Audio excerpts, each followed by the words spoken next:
aniga iga soo horjeeda dhammaantiin waa maasantiin walaalayaal ma la taliyay ma sama la talin ninka si fiican ula taliyay inuu hambalada joojiyo okay waa tahay dhammaantiin aad u maasantiin dhammaantiin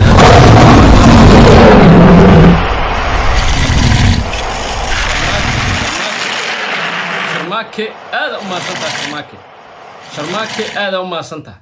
marka asxaabay ninkaas sharmaake walaal aad u maasantaa marka asxaabay ninkaas odaga ah aniga idin ma dhahayo mar dambe ka soo hadli maayo iyo idin ma dhahayo magaciisa soo hadal qaadi maayo CK barada waa booga hawaay daawanay waxaan ku sheegaa hadaad dhaqan gobeed la imaato dhaqan gobeed gubta dhaqankeeda hadaad la timaado waa ku sharfa aniga dhaqanka gunta hadaad ila imaatane aniga ma aqaan sida gun loola macaamilo gun aan idin sharaxo qabiil gun ma noqdo ee qof baa gun noqda qabiil gun ma noqdo laakiin shakhsi gun waa noqon karaa dhaqanka gunta hadaad ila imaato waa tan diinta ka baxaa waxaad igala kulmaysaa baraada fiiri nasiibna waa leedahay waa kuu sheegay waxaad igu soo aaday anoo odayooba igu soo aaday laakiin haddaad dhaqanka gunta ila timaado iyo dhaqan xumada bal fiiri habeen dhexdaasna waxaa lahayd aniga hooyo lacaya ma rabo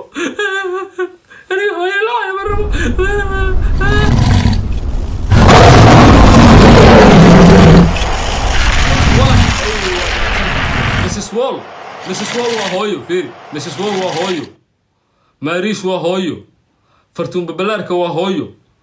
allawaada beerka u dhimo walax waa hooyo haddaysan qaarkood xitaa ilma dhalin tomorrow soo niman dhali maayaan bal fiiri showista inaad tahay kaamirada xalliya ana ku sheegay markii lagu daawo waayo oo lagu fiirsan waayo ooye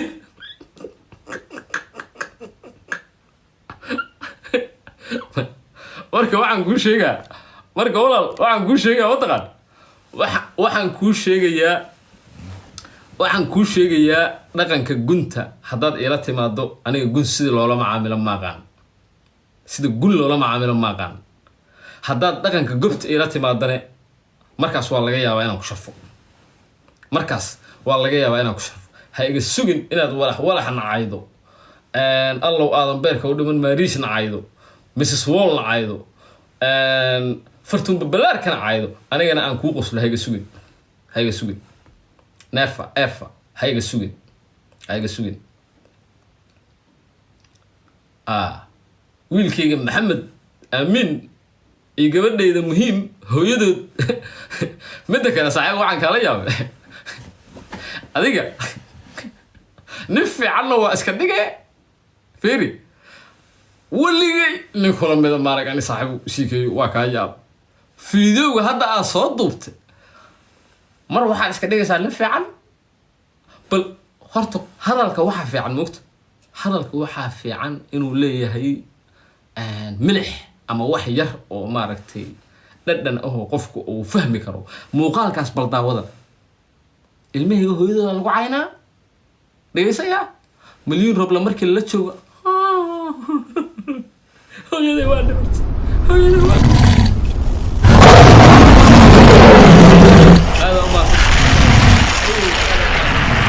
macnaha haddii aniga oo Ayuub Axmeda fiiri aniga ni horta mid waa aqaanaa ani haddii qalad iga dhaco qofka waa dhihi karaa qalada iga dhacay cafwan waa aqaanaa bal ilaaha idinku dhaariye eegta muuqaalkii ugu dambeeyay fiiri aniga kuma dhahayo fiiri gabadhaas hadda aniga ilmahayga hooyadooda ee aad u gaftay waxaan ka soo qaadayaa gafkaaga waxaan ka soo qaadayaa nin waalan oo stress haya oo dhibaateysan oo micnaha dee uqdad ku jirto oo lafaha ay ka gashay oo warramaan ka soo qaadayaa aniga nin warramaan ka soo qaadayaa hooyada walaasha saaxiibtaa ama mid in adeerku ahna u caayi maayo. No sababtoo ah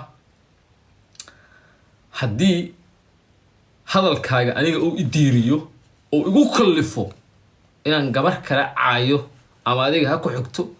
ama adiga ha kula dhalato ama adiga ha ku dhasho, hadduuba igu kallifaba hadalkaaga hadduu igu kallifo waa iga adkaatay. waa iga adkaataa guriba. waad caytami kartaa waad hadli kartaa waxaad rabtaad ku hadli kartaa, laakiin talaan ku siinaa manaal sanadka dambe inay dhashaan laga yaabaa ha u hambaliyeen cebmea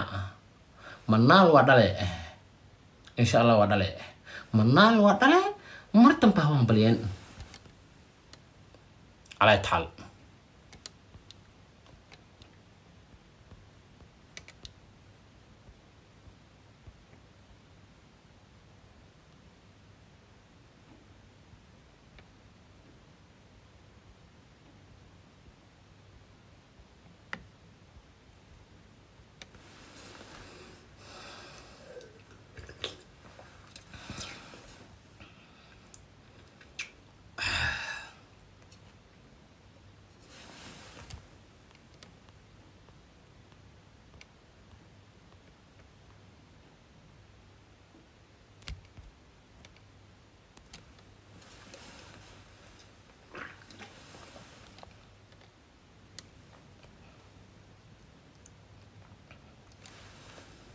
hal mar yaa musqulan galaa wax yar oo